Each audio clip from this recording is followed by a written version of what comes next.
Today's headline is Tells Weather by Coon's Tails. Elihu Drinkwater also reads Cats and Muskrat's Teeth. The subheadline says, Sure signs of a hard winter. When the tails are busy and the teeth are yellow and long, the weather is going to be hard on humans in January and February. Katie did say spring will be late. This story is from a correspondent of the Times, written in Croton, New Jersey, on November 14th. It says, A strange case is Elihu Drinkwater, the prophet of Hunterdon. He lives in a little valley among the hills a mile north of Croton, and keeps to himself to such an extent that men who have lived neighbor to him 30 years say they don't feel acquainted with him yet. Where Drinkwater came from, nobody in the vicinity of Croton knows. He suddenly appeared at the Croton post office 35 years ago, asked if there was any mail for Elihu Drinkwater, bought a pound of cheese and some crackers, and went out. The man showed up at regular intervals at the post office, but never received a bit of mail, and hasn't to this day. But he doesn't let a Friday go by without asking for it. The curious people of Croton are inclined to the belief that there is some sort of a romance in Drinkwater's life. But if there is, he has religiously refrained from saying a word about it where anybody could hear him. He had money when he came to Croton, and with it he bought an acre of ground among the hills. There he built a modest-looking abode, which has given him shelter ever since. The four sides of the acre plot have been planted with trees set in straight rows, and from a distance the hollow square looks like a thrifty grove. The man picks up a good deal of money by selling the pelts of animals that he traps, and then he adds to his exchequer by exercising a strange power that he seems to possess over certain diseases. The people living in the vicinity of Croton say that Drinkwater's touch is deaf to rheumatism, and when it comes to purifying bad blood, they say that Elihu is a past grand in the art. He cooks herbs and roots, and makes various concoctions that are looked upon by those who have tried them as sovereign remedies for many bodily ills. Drinkwater's strong hold lies in his ability to foretell the weather. He sees things in nature that he says indicate to him certain climatic conditions that are sure to exist. And in the fall each year, the people living in the country surrounding Croton call on him, tip him with $0.25, and listen to what he has to say about the coming winter. Drinkwater was nailing a coonskin up on the back of his house the other day when a party of half a dozen persons, curious to meet and talk with him, approached. He didn't appear to be of extraordinary stature when first seen, but when he turned towards his visitors and straightened up, he looked like a giant. He stands 3 or 4 inches more than 6 feet high. His head is immense, and a wide, full beard sweeps the front of his body to his waist. Elihu talked readily, and when the subject of the coming winter was broached, he backed up against the house, and opening a huge pocket knife, began to whittle a cider tap. I reckon, said he, with a sharp nasal twang in his voice, I reckon that you'll get about all the winter you want afore spring breaks.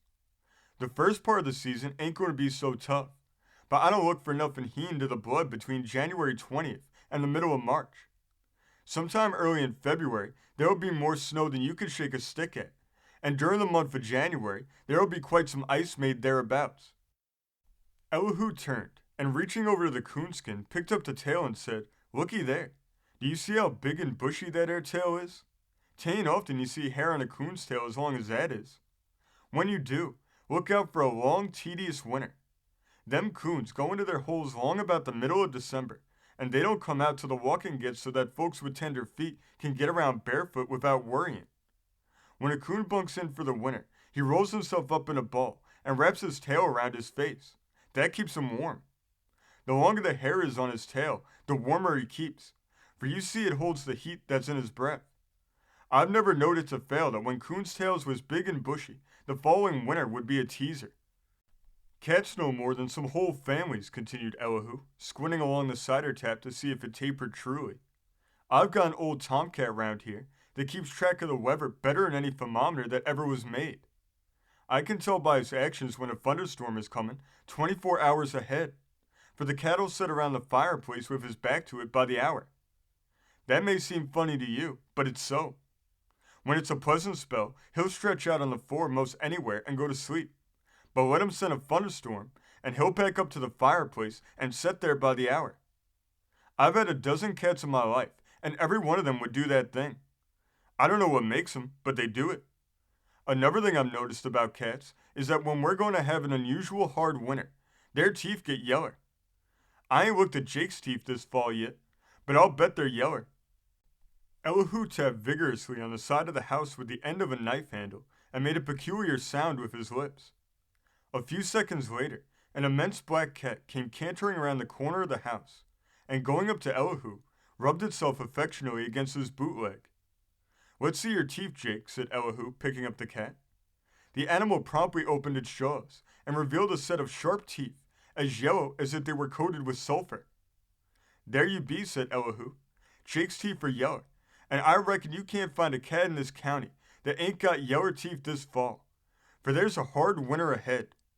Some signs fail, but I have never known that spell of weather we've had this summer, one too, and I've followed it a good many years." Drinkwater dropped the cat and began work on the cider tap again. "The other day," said he, "I caught a couple of muskrats over in Skaggs Pond, and I noticed that their teeth were uncommon long. As a general thing, muskrats' teeth air short, but when there's going to be a tough winter, they grow long. I account for that in this way. You see, the animals had to build their nests big and thick when there's a long, hard winter ahead, and they don't fail to do it. It takes hard work to do it, and most of it's done with their teeth. The harder the work that's to be done, the bigger the teeth required, and nature provides for it. 'Tain't everybody that knows the muskrat's teeth grow like a feller's fingernails, but they do. I've caught muskrats that had wore their teeth down to nothing but stumps of gnawing wood and working in the ground. And after I'd keep 'em a few months, their teeth would be growed out as good as ever. Yes, sir, muskrats' teeth air long this fall, and they're building their houses big and strong, which means that overcoats are going to be useful and that snowplows won't waste their time rusting out. If you'd been around here last summer and knowed anything about katydids, you could have told that next spring will be mighty late coming, and farmers won't get their potatoes in the ground as early as they'd been in the habit of doing. How do I know? Because the katydids was mighty pale in color. They looked as if they had been soaked in warm water and had the best part of their green washed out of them. When the season's air run in regular, just as it ought to, katydids air about the greenest things you ever set eyes on. When there's going to be a hard winter and a late spring, they're mighty light colored. I don't know whether it's because it makes them pale to think of it or what it is, but I've never known the sign to fail, and I've watched it quite some years now." The tap on which Elihu had been whittling since he began talking was now finished, and driving it into the side of the house with a light tap of the knife, he thrust his hand in his breeches pocket and drew out 2 shriveled horse chestnuts. "I've carried these chestnuts in my pocket 7 years now," he said, "and they're pretty well dried up. But there's a mighty funny thing about them chestnuts as dry as they look. When there's going to be a rainstorm or a snowstorm, they'll tell me about it 12 hours beforehand, by swelling up and getting smooth. I ain't seen 'em so wrinkled up since I began to carry 'em as they are now, and I lay it to the long dry spell. I've had city folks tell me about thermometers and barometers and how good they was to let a fellow know what was going to happen weather-wise, but I wouldn't give these horse chestnuts for the best of them. When I see them begin to swell and get kind of shiny, I know right away that we're going to have a wet spell. Speaking of them chestnuts makes one think of another sign that's as sure as the rising of the sun that we're going to have a hard winter, and that's the big crop of walnuts. The trees are full of them this year, and when you find squirrels being mighty careful to pick up only them that's good, you can make up your mind that there's trouble ahead. Any ordinary winter squirrel ain't particular about selecting good nuts, for they can stow away enough to last them anyway.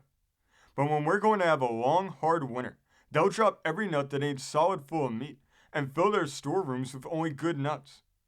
They have a way of telling whether a nut is good that puzzles me. It may look solid and all right from the outside and be no good, but you can't fool a squirrel with him. He seems to know whether it's any good or not the minute he takes it in his paws. Every sign that I know anything about says that the last end of next winter will be mighty tough, and my advice to everybody is to get in a big pile of fuel and prepare to do quite some shoveling of snow. This story comes from the great state of Pennsylvania, being reported in the Philadelphia Times of November 17th, 1895. Thank you for joining us today. If you want to continue to uncover all of America's lost and forgotten history, then remember before you leave to hit the subscribe button, hit the notification bell, and remember to like and comment below. and we will see you next time on Americana Archives.